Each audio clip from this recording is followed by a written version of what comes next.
Bank PO का ये भी क्वेश्चन है। चलो, मोनू कुछ लिख रहे हैं, भैया आपके क्वेश्चन के आंसर देना ही अपने आप में एक टास्क है। चलो,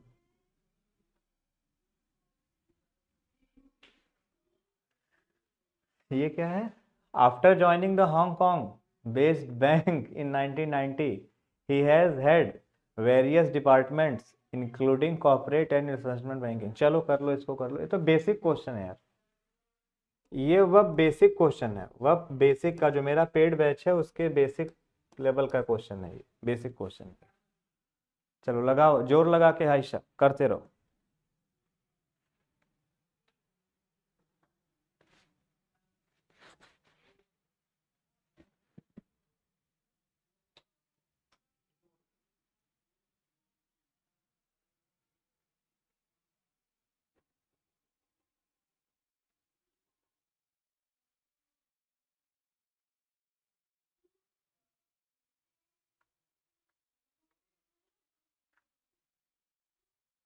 बच्चों आंसर करो।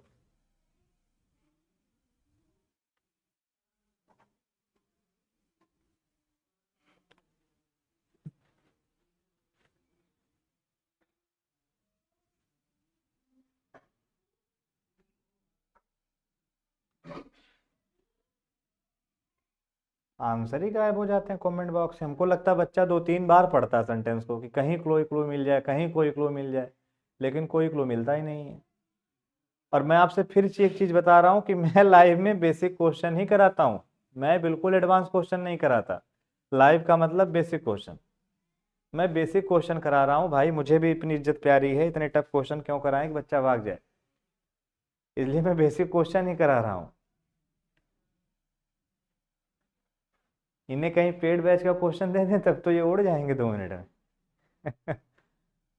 After joining the Hong Kong-based bank in 1990, he has had various departments including corporate and investment banking। हाँ जी,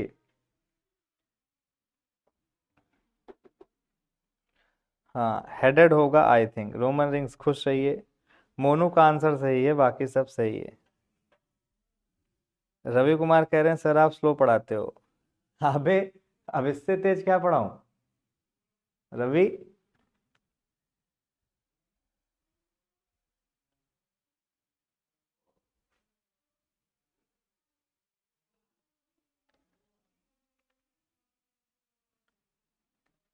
रवि बाबू, इससे तेज तो पढ़ाएंगे तब तो हालत खराब हो जाएगी। स्लो पढ़ाते हो, स्लो में ही तो आंसर दे करके मैं देखना चाहता हूँ।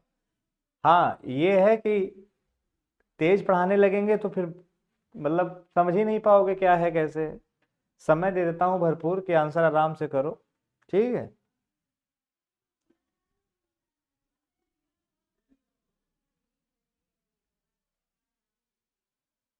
बाकी कौन कह रहा है चैप्टर नेम? शॉर्ट गेमर कह रहे हैं चैप्टर नेम। सर किस चैप्टर का चैप्टर नेम? चैप्टर नेम क्या बोल रहे हो? हट। Chapter name, chapter name, chapter name करके थोड़ी ना पढ़ा रहा हूँ, मिसलिनियस पढ़ा रहा हूँ। Chapter name, chapter name. इतने काबिल हैं। शॉर्ट गेमर तुम मिलो, तुमको पहले हम कूटेंगे।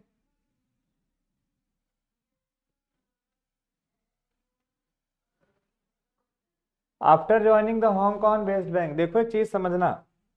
आफ्टर जो है यहाँ पे, सुनो ध्यान से सारे बच्चे इधर आ जाओ। आफ्टर जो यहाँ सेंटेंस में एज अ प्रीपोजिशन यूज किया गया है, इसीलिए वर्ब की आईएनजी फॉर्म आई है, ठीक है। तो आफ्टर ज्वाइनिंग प्रीपोजिशनल फ्रेज है। Joining what? The Hong Kong based bank. The Hong Kong based bank, ये पूरा का पूरा क्या हो गया? उस ज्वाइनिंग का ऑब्जेक्ट हो गया। कब ज्वाइन किया था? इन 1990। यहां तक कोई गलती नहीं है। एक चीज समझ लो भाई, 24 घंटे के अंदर का समय है तो ऐट लगाते हैं। कोई डे या डेट है तो ऑन लगाते हैं। On Monday, on Tuesday, on 14 फरवरी। समझ पा रहे हो? सब ऑन लगेगा। इसके ऊपर पहुंच जाओगे तो इन लगाएंगे। In a week, in a month, in year, in 1990। ये समझने वाली बेसिक बात है। तो जब ये तुम्हारे समझ में आ जाएगा अच्छी तरीके से तो ये समझ जाओगे कि यहाँ पे यहाँ तक कोई गलती नहीं है। He has. अब एक चीज समझना, जो हेड लिखा जाता है ना, हेड, जैसे हेड लिखा गया है, तो हेड का मतलब एक तो होती खोपड़ी, खो दिया इसीलिए पड़ी है, तभी इसका नाम खोपड़ी है। तो ये सर इसको हेड कहते हैं। एक हेड होता है किसी चीज का सरगना, ठीक है। इसके लिए एक वर्ड हमने पढ़ाया था आप लोगों को, असेफलस, विदाउट लीडर, रूट वर्ड अगर आपको याद हो, जिसके यहाँ लीडर नहीं होता उसको असेफलस कहा जाता है, हैविंग नो लीडर। अब एक वर्ड आया आपके सामने हेड, तो हेड के दो मीनिंग हो गए, एक तो लीडर वाला हेड, एक सर वाला हेड, और एक तीसरा हेड होता है किसी चीज को आगे बढ़ाना, एज अ वर्ब। तो एज अ वर्ब अगर हेड को यूज किया जाता है तो फर्स्ट फॉर्म होती है, हेडेड इसकी सेकंड फॉर्म होती है, और हेडेड इसकी थर्ड फॉर्म होती है। तो हैज के साथ थर्ड फॉर्म आएगी, उसने आगे बढ़ाया various departments including corporates and investment banking. तो इन सारे डिपार्टमेंट्स को उसने क्या किया, आगे बढ़ाया। तो यहाँ पे हेडेड आएगा क्योंकि हैज के साथ थर्ड फॉर्म आती है। अब ये अब बेसिक का क्वेश्चन है, अब नहीं मालूम तुमको तो हम क्या करें। समस्या छोटी सी है, आता है नहीं, समझने की कोशिश करेंगे नहीं, बने घूम रहे हैं।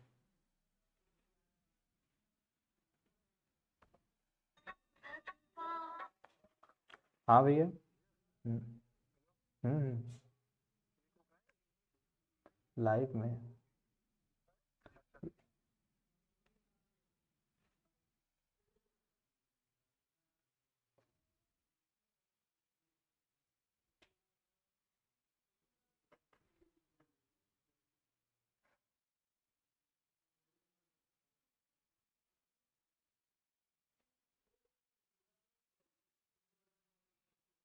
Short gamer, yes, very good. Okay short gamer, आगे ले चलते हैं, रुक जाइए, पहुंच रहे हैं आगे भाई। तुम जानते हो यार शॉर्ट गेमर आता थोड़ा बहुत है मुझको, कहाँ से तुम लोग भी। चलो इधर देखो।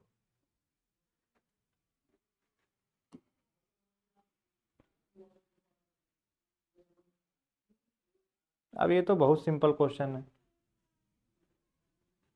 इसका उत्तर तो हमारे रोहन शुक्ला कर देंगे।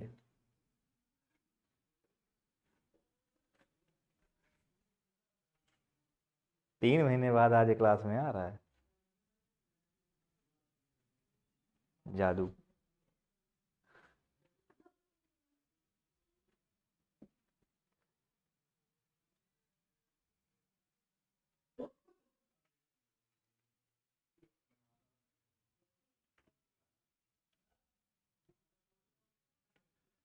The British, who was his trusted friend, had attacked on him and caused heartbreak to Julius Caesar. हमें लगता है सेंटेंस ऐसे इनकी जवानी नहीं टूटेगी।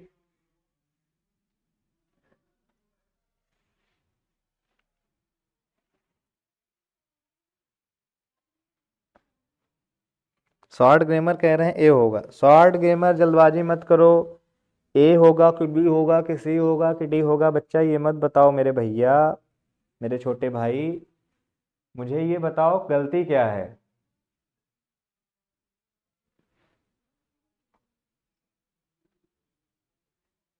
मोनू मिश्रा कह रहे हैं इसमें तो नो एरर लग रहा है। मोनू जी लगने से थोड़ी ना कुछ होता है, होने से होता है, लगने से थोड़ी ना कुछ होता है। बताओ इतने लोग मिल करके आंसर नहीं कर पा रहे हो यार तुम लोग, इतने सरल क्वेश्चन का आंसर नहीं हो पा रहा है।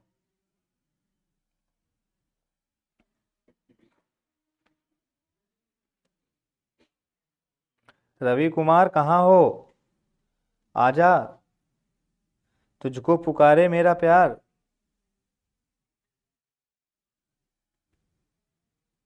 शशिकांत मिश्रा का आंसर आता हुआ टैग के साथ नो प्रीपोजिशन, बहुत सही, बिल्कुल सही है। यहाँ पे ऑन का इस्तेमाल नहीं होगा, बट क्यों नहीं होता है ये भी बता दो, कमेंट कर दो। सेंटेंस देखो, सेंटेंस लिख रहा हूँ, he died dead dead dash Ram.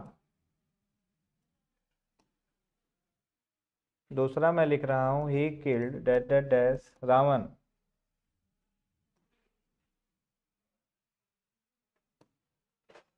अब इस बात को समझना, ही डाइड लिखा हुआ है राम, पहली चीज तो प्रीपोजिशन फिक्स नहीं होती, ये जो डाइड है ना ये इंट्रांसिटिव वर्ब है, मतलब ये हैपनिंग है। जैसे इसको कहते हैं डाइड माने निपट गए, मर गए। तो ही डाइड, चले गए, खत्म, bye bye, tata, he died. तो अगर ये ही डाइड लिखा हुआ है तो ही डाइड कौन सी वर्ब है? ये इंट्रांसिटिव वर्ब है। इंट्रांसिटिव वर्ब के साथ ऑब्जेक्ट नहीं आते, तो एक प्रीपोजिशन लगाना पड़ेगा। लिख देंगे ही डाइड फॉर राम, वो राम के लिए मर गए। यह भी हो सकता है कि राम के सामने मर गए हों, ही डाइड बिफोर राम। ये भी हो सकता है कि राम मतलब राम के कारण मरे हों, he died because of Ram. ये भी हो सकता है कि राम के अकॉर्डिंग मर गया हो लेकिन जिंदा हो, अकॉर्डिंग टू राम। तो सारी प्रीपोजिशन क्यों लगाई जाती हैं? पर्टिकुलर कंटेक्स्ट पे अलग अलग लगाई जाती हैं, ठीक है। डाइट के साथ ऑफ लगता है डिसीज वगैरह के लिए, वो सब पढ़ाएंगे, परेशान मत हो। जिसको पता हो उछल रहा हो, वो मुझे मालूम है, बोल तो सकता नहीं बेचारा घर से। यहाँ पे खैर ऑफ नहीं आएगा, बाकी सारी प्रीपोजिशन एक एक करके लगा लोगे। लेकिन जब लिखोगे ही किल्ड तो यहाँ पे किसी प्रीपोजिशन की जरूरत नहीं पड़ेगी, क्योंकि किल्ड कौन सी वर्ब है? ट्रांसिटिव वर्ब है। ही किल्ड किसको? राम को। ठीक इसी तरीके से जो आपने यहाँ लिखा ना अटैक्ड, तो अटैक्ड तो he his trusted friend had attacked, किसके ऊपर अटैक किया? हिम के ऊपर अटैक किया। तो ट्रांसिटिव वर्ब है, यहाँ से ऑन हटा लो। तो ट्रांसिटिव वर्ब के साथ ऑन वगैरह मत लिखा करो, मतलब कोई भी ट्रांसिटिव वर्ब हो उसके साथ कभी भी प्रीपोजिशन यूज नहीं की जाती, जनरली नहीं यूज की जाती। फ्रेजल वर्ब बन रही हो तो बात अलग की है। Aansi Parihar Monu 26 are watching me, thank you so much. मजे की बात यह है कि शेयरिंग नहीं है तो भी इतने लोग आ चुके हैं। चलो आ चुके हो तो एक क्वेश्चन और देख लो, क्वेश्चन नंबर 5 देख लो। Our physics teacher often emphasises on the end for a lot of practice. चलो इसको बताओ।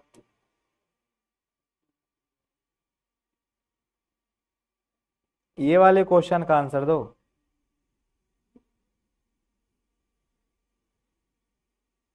क्लियर है रवि?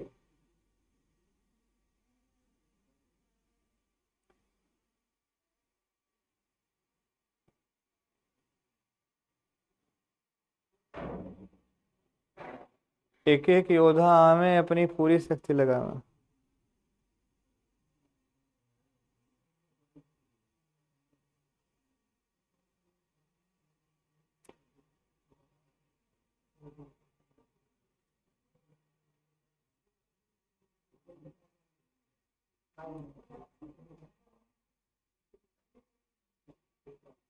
देखो भैया ठंडी बहुत ज्यादा है, रजाई से बाहर निकल करके पढ़ाई करो।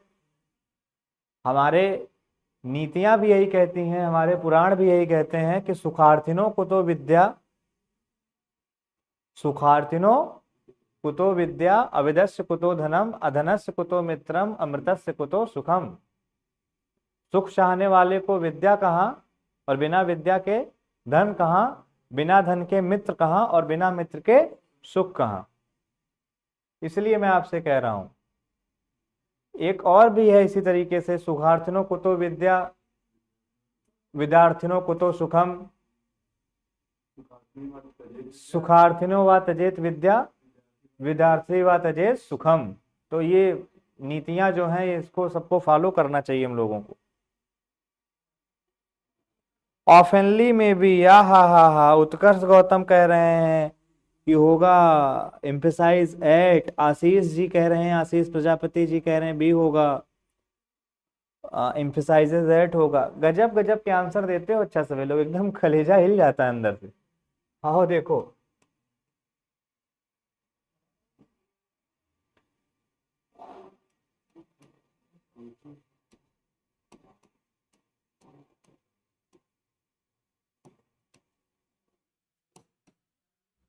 बताओ ये सेंटेंस सही है कि गलत है? सारे बच्चे मिलके आंसर दें, ये सही है या गलत है? सारे बच्चों को पता होना चाहिए हमारा ऑल इंडिया मॉक रोज शाम 7 बजे होता है। अभी इसको और बेहतर करने के लिए मैं कल से इसमें वो कैब भी लेकर के आ रहा हूँ। इसकी क्लिप वगैरह बना करके आप जितने बच्चे देख रहे हो अपने प्लेटफॉर्म, सोशल मीडिया प्लेटफॉर्म पे शेयर कर लो। कल से इसको और बेहतर बनाने के लिए इसमें मैं इंपॉर्टेंट वो कैब्स भी ऐड करूंगा। वो रूट से भी होंगी, द हिंदू से भी होंगी, वन वर्ड भी होंगे, कोई भी होगा वो मैं कल से ऐड करूंगा, और क्वेश्चंस की संख्या और बढ़ाऊंगा, ठीक है। जैसा आप लोगों की डिमांड है। डिफिकल्टी लेवल कल से और ज़्यादा करके लेकर के आऊँगा। अभी तो ज़्यादा लंबी क्लासेस में नहीं ले पा रहा हूँ। आज मुझे बड़ा अच्छा लग रहा है कि 29 आर वाचिंग मी नाउ। मुझे बड़ा अच्छा लग रहा है। स्टिल मैंने अपने किसी ग्रुप में शेयर भी नहीं किया आज, केवल मैंने अपने स्टेटस पे लगाया है। और कभी शेयर करो भी मत, क्योंकि आज का जो बच्चा है ना वो सुअर होता है। मतलब उसको दो पैसे की अकल नहीं है कि उसको कब पढ़ना है कब नहीं पढ़ना है।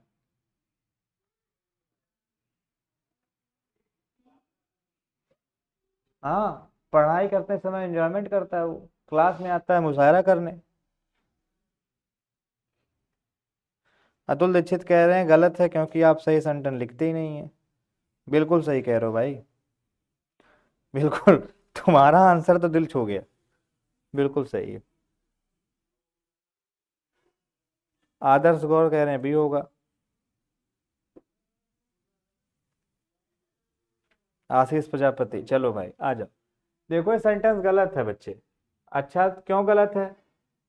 अब आपने पढ़ा भी तो होगा, स्ट्रेस के साथ ऑन लिखा जाता है, स्ट्रेस ऑन, स्ट्रेस ऑन।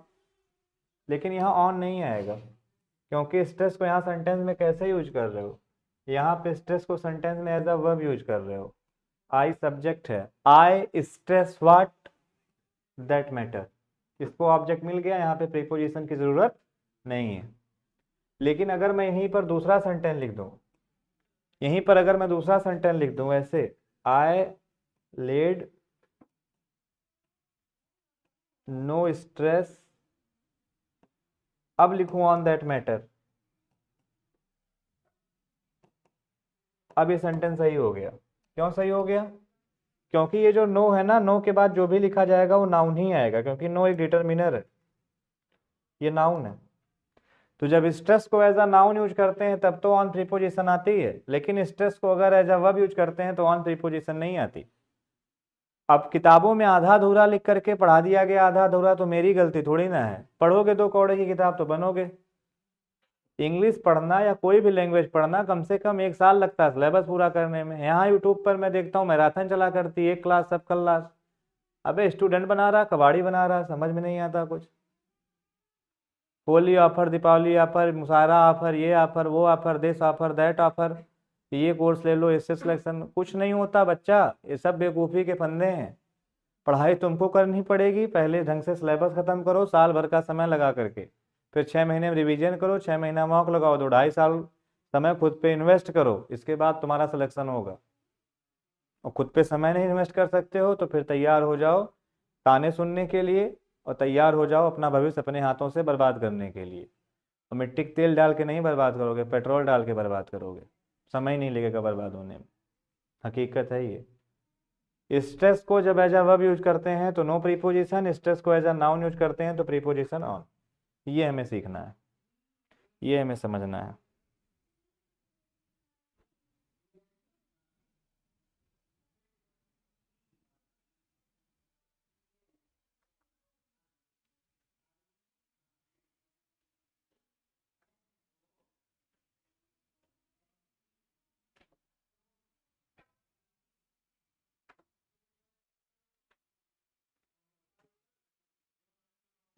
चलो, जब इतनी सारी बातें समझ में आ जाएं तो इधर सारे बच्चे समझ लेना एक बार। ये जो यहाँ पे एम्फेसाइजर लिखा हुआ है ना, एम्फेसाइजर, ये आवर फिजिक्स टीचर जो लिखा हुआ है ये सब्जेक्ट है। ऑफन जो लिखा हुआ है एडवर्ब लिखा हुआ है, एम्फेसाइजेस वर्ब है, एम्फेसाइजेस व्हाट, द एंड। तो यहाँ पे ऑन गलत हो गया। जो मीनिंग एम्फेसाइजेस का है वही मीनिंग स्ट्रेस का है, वहां पे ऑन गलत हो गया, क्योंकि वो ट्रांसिटिव वर्ब है, उसके साथ ऑब्जेक्ट आ जाएगा। समझ पा रहे हो आप लोग?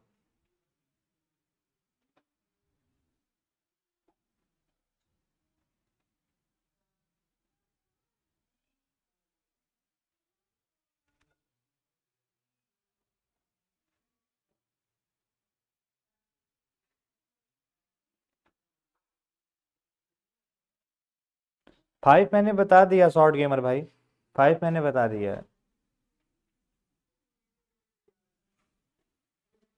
5 मैंने बता दिया है।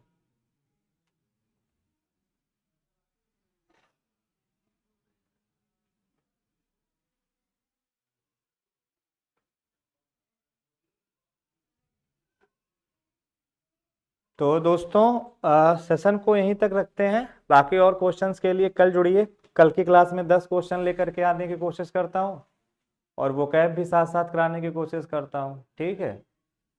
और जितना ज़्यादा से ज़्यादा हो सका करे आप उतने ज़्यादा से ज़्यादा रिवीजन किया करो, ठीक है। लोगों को क्या ही कहें, जोड़ो, लोग जुड़ना होगा तो खुद जुड़ जाएंगे, नहीं जुड़ना होगा तो जय सिया राम जी की, कोई दिक्कत नहीं है। तो आज के सेशन को यहीं तक रखते हैं।